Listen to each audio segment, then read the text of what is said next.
Welcome to Middle Age Can Be Your Best Age, the show designed to help make middle age your prime time of life by defying the notion that once you reach 40, 50, or even 60 years old, your crowning achievements are all behind you. Regardless of whether you're just approaching 40 or are firmly entrenched in your middle years, it's time to launch your very own personal journey toward a joyful and purpose-filled second half of life. Each week, host Roy Richards, an expert on midlife renewal and author of A Midlife Challenge, Wake Up, will discuss the challenges common to middle age and help guide you to a brighter tomorrow. Now, here's Roy. Well, hello and welcome to Middle Age Can Be Your Best Age. And as we so often do, let's begin this week's program with a series of questions.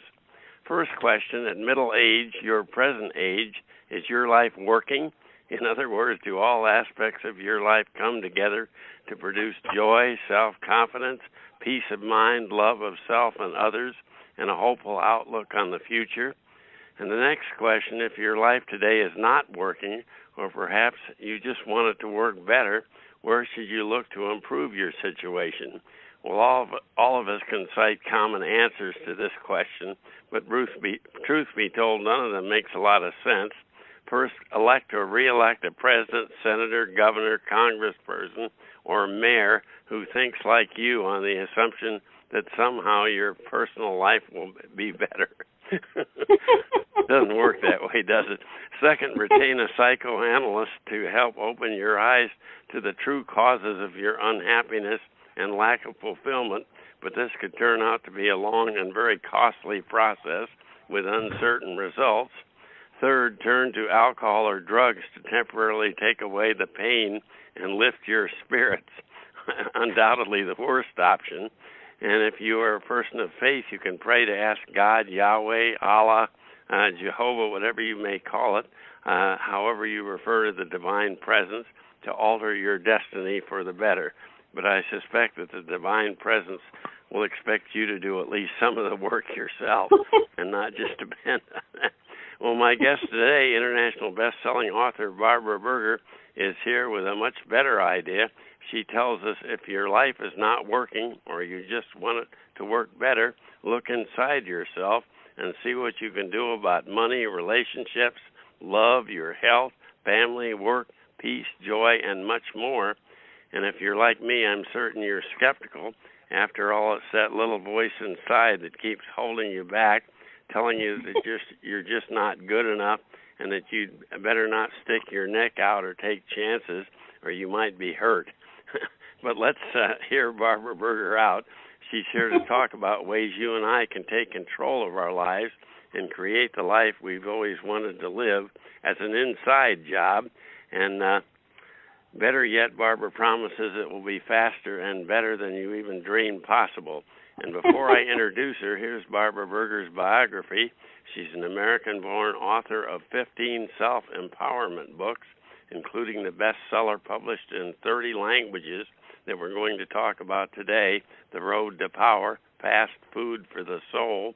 In all her books, Barbara Berger explores the incredible power of the mind and how it works as a key to living happy right now, regardless of unfavorable or unfavorable outer events and circumstances that we spend so much time worrying about or discussing here in the U.S. especially. And Barbara left the U.S. in the mid-'60s in protest against the good old Vietnam War and now lives in beautiful Copenhagen, Denmark.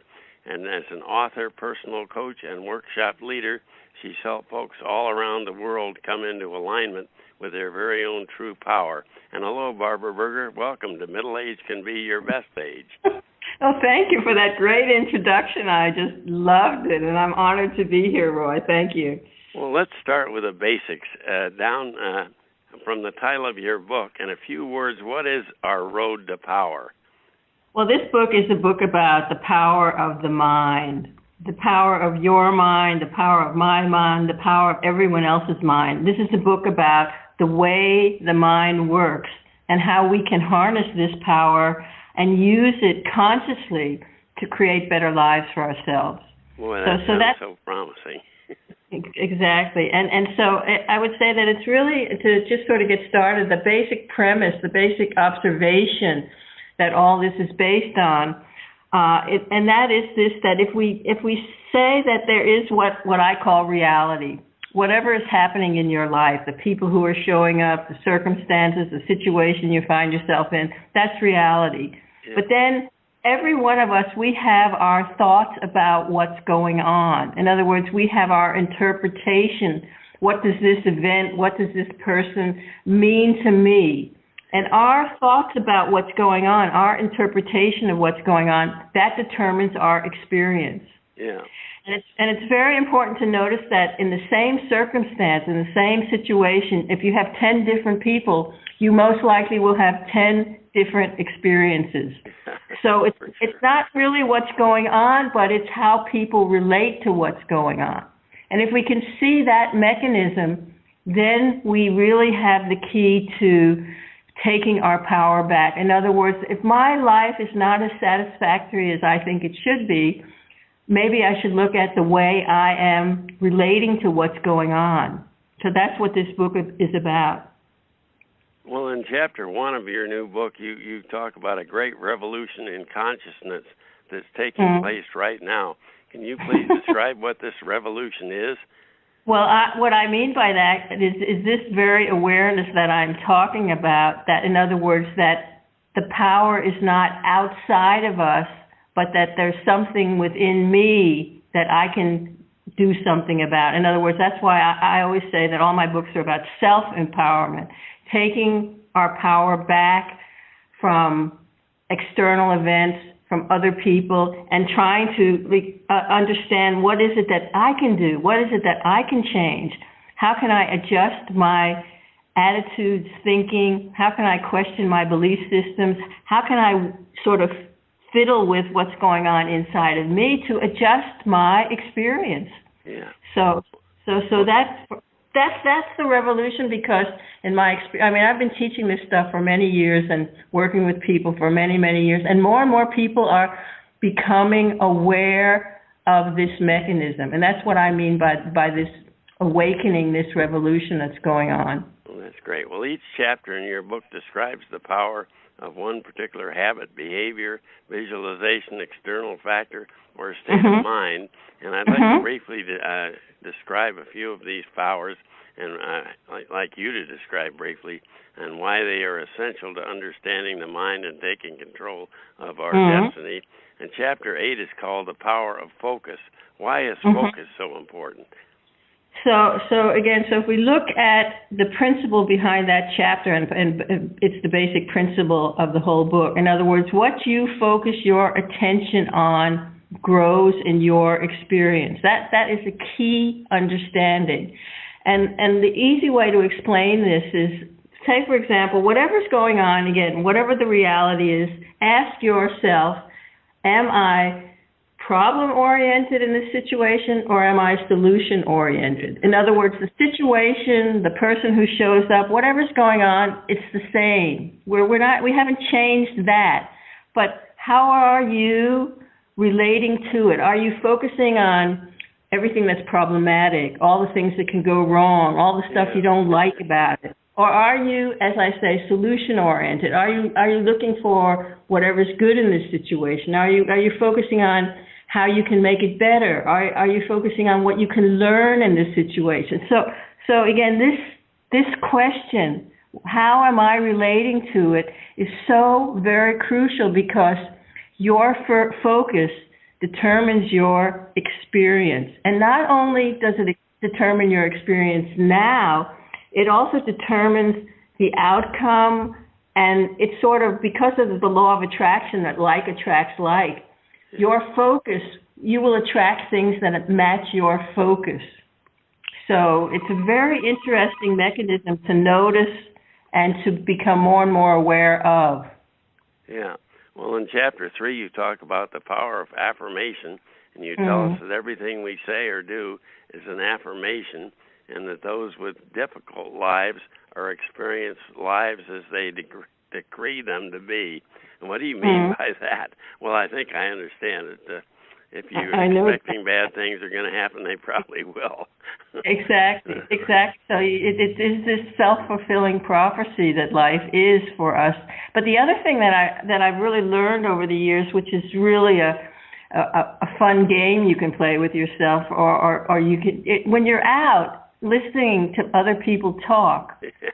It's really interesting if you understand that our lives are what we affirm they are. In other words, what we say with conviction, what we believe about ourselves, that's pretty much the way it is.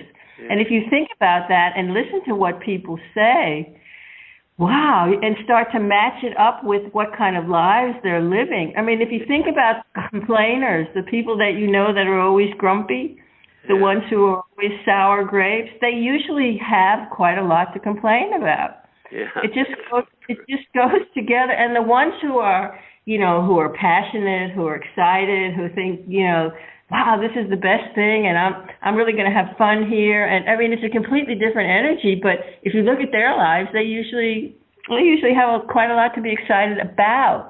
Yeah. Well, another intriguing chapter is number 4, the power of release. What are some of the benefits of releasing, and why is this so important? And can you suggest a few tactics we can use to let go?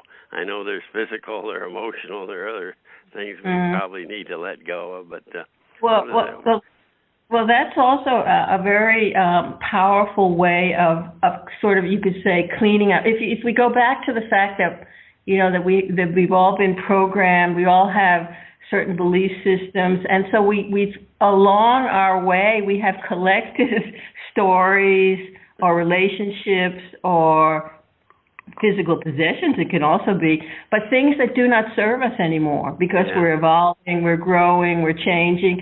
And so letting go, releasing, it can often be, relationships that don't serve us anymore. It doesn't mean that, this person wasn't important in our life at one time, but people change and people grow in different ways. And sometimes we spend so much mental energy trying to make something work, which doesn't really work anymore. So that happens so often with relationships, and I'm not talking about formal divorces or that kind of thing, but so often we have a friendship that may have been great years ago, and we've gone different ways. But like you say, I also like the way you say you let the person go with a blessing in terms of not just writing them off, but you tell them they mean a lot to you, but right now they just, it's not serving either of your. Exactly. So this letting go and blessing people with love, it's, in other words, that we all have our journey, we all are on our different pathways, but hanging on or trying to make things that work that don't, that's the bad energy comes there. That's the negative again, which we're trying to clean up in. Can you cite some of the common stumbling blocks? What is it that makes us cling on to so much that we shouldn't be clinging on to? Well, again, most of the, again, as I work as a coach and a therapist and talk to people all the time, most of the things that people are doing which are not serving them, whether it's relationship-wise or belief systems, we're not beating ourselves up on purpose. We're just unaware of these mechanisms. So it's mainly, I would say, in my defense, in your defense, in everyone's defense, it's just ignorance. And that's the reason why reading a book, for example, like my book, that when we get a hold of this information and we check it out and we test it and we see that, okay, maybe I should try that, and things start to work for us in another way. So we clear up some of the ignorance and we take our power back and we get, excited about it. So it's mainly just we don't know. Yeah. I've written a little book which I'd just like to tell our listeners before we run out of time that I'm giving away for free, a free ebook. Yeah, how do they get that? First of all, it's called The Mental Laws, Understanding the Way the Mind Works. Oh. And the reason why I'm giving this away is it's exactly in the answer to your question. It's trying to elucidate, to help people understand the power of their minds and the way the mind works, because it's not something we've learned in school. We're ignorant about some of these basic principles and basic mechanisms. And when we learn about it, then we can do something about it. So it's so exhilarating, and it helps us take our power back. And so to get this free ebook, just go to my website, which is BeamTeam, BeamTeam.com. And on the simple enough. front, and on the front page of the website, it tells you how to get it. So it's easy to get. Just send us an email, and we'll send it to you. Well, here's another chapter of your book is entitled "The Power of No Age." Now, that one is very interesting. It's a very intriguing title. What is it that means? Well, again, the whole book is based on how our thinking determines our experience. So that's the basic premise of this book. And so you could say another one of the belief systems, I mean, the title of your program is Middle Age is the Best Age. I mean, we've been programmed with so many beliefs about aging, you know, how you're supposed to be when you're 20 and how you're supposed to be when you're 30 and how you're supposed to be when you're 40 and when you're 50, you're supposed to be like this or that. So in other words, there are all these belief systems about aging, and so when I say the power of no age, the question that I ask in that chapter is, who would you be if you didn't know your age? That's so important to me. In our program, we often talk about middle age starts around 40 or, you know, somewhere in that neighborhood, and it goes to question mark, question mark, question mark, because there's some people that are old, feel old at 50, and there are others that are young and vibrant at 80, and it's so awful when people get trapped into this concept that they're too old to do such and such, or, you know, because they're now 68, their health is going to steadily decline. Their vitality and their overall well-being is going downhill. So, but again, what you're saying is, again, when we look at reality, we see what you're saying, that people, as time passes, people have widely different experiences. Yeah. And some people are sick and decrepit when they're 52, and some are fitter than they've ever been. Yeah. And so my question is, there's got to be more than just your biological age here. There are what else is influencing your experience? And this is where, again, the power of the mind comes in. How are we holding this passage through time? What are our beliefs about that? And I mean, again, this is something, as you say, it's wonderful that you have a program about it, that you're actually questioning these belief systems because it's so insidious. Yeah. Well, your book is hugely popular, and you've sold nearly 1 million copies worldwide to date. What do you think makes the book so popular? Well, I think the book is so popular, first of all, because I explain these. It's a very simple book. I explain these basic principles very simply. And then, as you mentioned earlier, each chapter is a specific aspect of how you can use the power of your mind more wisely. And each chapter has a specific exercise or some approach that you can. So in other words, no matter, just pick up the book and you can open it to any chapter and just get started. You don't have to read it all. You don't have to start from the beginning. I mean, it just works for people because they sort of gravitate to whatever is right for them at this moment. I mean, I have gotten so much feedback from all around the world, from so many people in so many different countries who have said that this was the book for some reason that did it for them, that gave them the key to take their power back. So I don't have to be a trained psychiatrist then to get something out of your book. Oh, definitely not. Quite the opposite. This is a book which is, I mean, my whole purpose in writing it, and many people say I've succeeded to make it all, you know, in plain language, very simple. Tell me what to do, and I'll give it a try. That's what this book is about. It's fast, it's easy. That's why I call it fast food for the soul.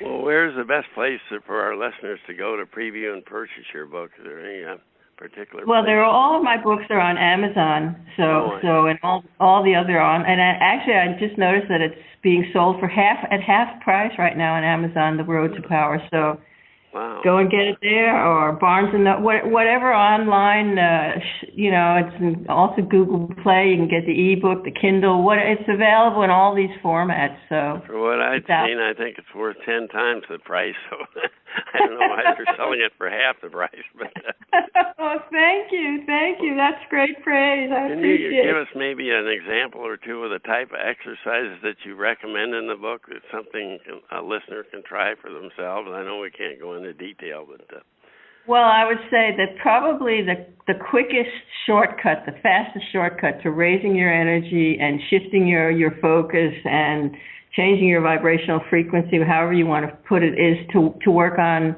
making gratitude lists. That is the quickest route. Because I've noticed, again, if we have our principle, what you focus your attention on grows in your experience. And you think about, you wake up in the morning and you actually have a million things you could be thankful for. You could be thankful for you have food in your refrigerator, you have a nice computer, you've been laying in a nice warm bed, you have a hot shower you can take, you have a car outside, you have 2 televisions. I mean, the list, you're healthy, you can see, you can hear, you can walk, you can talk. We could make a gratitude list that was, 20, 30 pages long just of the basic stuff. And what do we human beings do? We wake up in the morning and we focus on the 1 or 2 things in our lives that are not really working for us. We worry about something that's going to, instead of visualizing a wonderful day ahead or a month and week ahead, we start concentrating on this one problem that we have that we're so concerned about, and it ruins the whole day. Exactly. A lot of sense, does it? And so again, if we combine this observation that you're making with the principle, what you focus your attention on grows in your experience, it's not a very intelligent strategy. No, well, certainly in just our brief discussion we've had today, I'm so sure that a number of listeners' eyes have been opened to the power of exploring their own mental state and finding that solution from within. Also, though, relating to the universal spirit, is we don't have to do it all ourselves. We need to open ourselves to, and you may call it prayer or whatever you might call it, but in conjunction with other souls and with the universe, that there's so much to do. Finally, is there anything you'd like to say to our listeners before we go? Well, I think just to reflecting back on what you just said, that the nature of reality is good. It's not something that we have to create. As you say, the great universal intelligence, which is running the show out there, the more we are in alignment with the good that we seek, that's our task, the more we will experience it. And as I would like to say in parting, go in and get my free ebook on our website, which is a very brief introduction to these principles. So if you want to just have a quick look at the things that Roy and I have been talking about, you will find them there. Yeah, that's beamteam.com is that website. Exactly. Well, thank you so much, Barbara. This has been a most enlightening visit, and best of success, continued success, I guess. I'd say, since you've already sold a million copies, but continued success on the book and the consulting and all that you do, and say hello to that little mermaid out in the harbor next time. I will. Thank you so much for having me. Blessings to you. Well, that was a most inspiring message from today's guest, Barbara Berger, and so very authentic. The road to power, control over our own destiny, better health, more loving relationships, financial security, peace of mind, unrestrained joy, and fulfillment all lies within. Each and every one of us is capable of taking control, connecting with our higher self as a bridge to God, the universal intelligence beyond. Yes, you and I are principal choice makers in our own lives. We all must recognize that. And before I go, I'd like to salute golfer Tiger Woods as the latest shining example of positive midlife transformation. Like you, I'm certain, and like me, I'm sure a lot of you watched the recent 2019 Masters tournament on TV, and the Tiger Woods who could out-drive, out-putt every competitor on the course. We remember him, and more often than not, he used to win major championships by 7 strokes or more. But in observing Tiger in Sunday's final round, he appeared so different from that Tiger that we all remember in his 20s and 30s, when from 1997 through 2008, he won 14 major championships. That Tiger Woods always appeared to be driven solely by his desire to dominate, most often cold, grim, and self-absorbed. For the young Tiger, winner seemed like it was everything, and nothing or no one could stand in the way of more success. And though temporarily satisfying, victories on the course did not appear to translate into personal contentment, because there was always one more mountain to climb. And Tiger Woods' absolute determination won him many tournaments, but few, if any, friends. As one sports columnist put it, at the peak of his career as a young adult, Tiger Woods was a great golfer, but not a particularly good person. And we all know the more recent Tiger Woods stumble, so I won't bore you with details. Just a reminder, following the death of his father in 2006, Tiger Woods descended into an alcohol-fueled infidelity and carousing that ultimately led to divorce from his beautiful wife. Shortly thereafter, Tiger's body betrayed him. Like so many of us in our 20s and 30s, we thought we were invincible, and it appears Tiger Woods pushed his body too long, too hard. And it turns out that Tiger's fabled swing put so much stress on his back and knees that over the next several years he had to endure 4 knee and 3 back operations. By early 2017, Tiger was dependent on a variety of pain medications, often bedridden, and he was firmly convinced that his golfing career was over. Medication dependency got so bad that one evening police discovered Tiger Woods passed out in his car on the road, and they charged him with intoxication.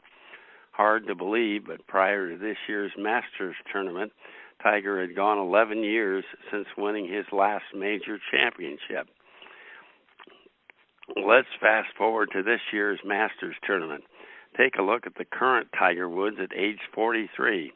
Least significant, but very noticeable, is Tiger's receding hairline. Like so many men in their 40s, Tiger Woods has lost a lot of hair, and with his hat off, he definitely now appears middle-aged. Unlike a lot of us, however, that his body shape and arm muscles remain spectacular, but we all know about the pain and physical stress that has been going on his inside. But the most important transformation has occurred in Tiger's demeanor. It appears that recent misfortune has so humbled him that he now truly appreciates success. And that's really the secret to middle age renewal, isn't it? Suffering has made him thankful for the blessings he enjoys. He has discovered the benefits of warm human interaction with his fellow golf pros, the press, and even spectators on the course. And no longer do you hear Tiger cuss or openly display anger when he misses a crucial shot, or stare down well-meaning fans who somehow disrupted his pre-shot concentration.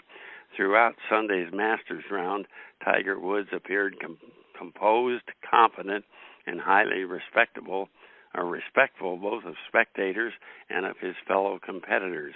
And a turning conclusion, outstanding pros 20 years Tigers Jr. praised him not just as a great golfer, but also for his positive influence as a human being. And after winning the 2019 Masters, Tiger Woods expressed pure glee, no character acting. He wanted to share his unrestrained happiness with others, and it wasn't about the money. Lord knows Tiger has plenty of that. Rather, it was the culmination of his moral journey all the way from self-absorbed youth through a painful period into a caring middle age. And wasn't it great the way he hugged his 2 children and his 75-year-old mother? He had come back from tremendous odds, competing against golfers 10 years or 20 years younger and more agile than he. He could no longer rely totally upon himself, his relentless conditioning, and his almost superhuman golfing skills. He won, though, and it was a symbolic victory for every one of us over age 40. Like Tiger at middle age, we must now rely on inner power, experience, our moral compass, and our connection with a higher power to succeed. But we also have the advantage of hindsight and the wisdom of middle age. Also, we need to ask for, welcome, and acknowledge and genuinely appreciate assistance from others and give back whenever we can. We now know that the golf superstar Tiger Woods is a caring human being after all. So how about you and me? No, we aren't going to win the Masters, or for that matter, not even a tour event on the seniors circuit. But like Tiger, we can absolutely refuse to mourn the loss of our youth or assume that at age 43, or heck, at 57 or 63, that all our best days are behind us and that it's all downhill from here. In short, having been refined and tested like fine gold, Tiger Woods in his early 40s has mentally and emotionally transformed himself into an all-around winner, not just at golf. Heck, he already was the greatest at that, but as a well-rounded, caring human being. Welcome, Tiger Woods, to our ever-expanding congregation of joyful, fulfilled, positive-thinking men and women who are fully prepared to challenge the future in service to self and others. And would you like guidance in positively transforming your life at midstream? I want to invite you to preview and purchase my book, A Midlife Challenge Wake Up, by Roy C. Richards, that's me, through 18 chapters and 21 fun self-help exercises. My book guides you through a comprehensive step-by-step journey from the unfulfilling same old place where you are today to a joyful, adventuresome, and productive second half. And it can show you how you can bring loved ones and family members along with you, which is even more important, I think. And you can purchase my book through Amazon, BarnesandNoble.com, or through our website, middleagerenewal.com. And now it's spring, so let's all go out and join Tiger Woods on the golf course. Or if you don't care about golf, wherever else in your community, indoors or outdoors, that you really want to be. And talk to you again next week on Middle Age Can Be Your Best Age. Bye for now. You've been listening to Middle Age Can Be Your Best Age, hosted by Roy Richards, an expert on midlife renewal and author of both A Midlife Challenge, Wake Up, and Wake Up, Captain and Crew, Restart Your Engines. You can learn more about Roy and his Middle Age Renewal Training System by visiting his website, middleagerenewal.com.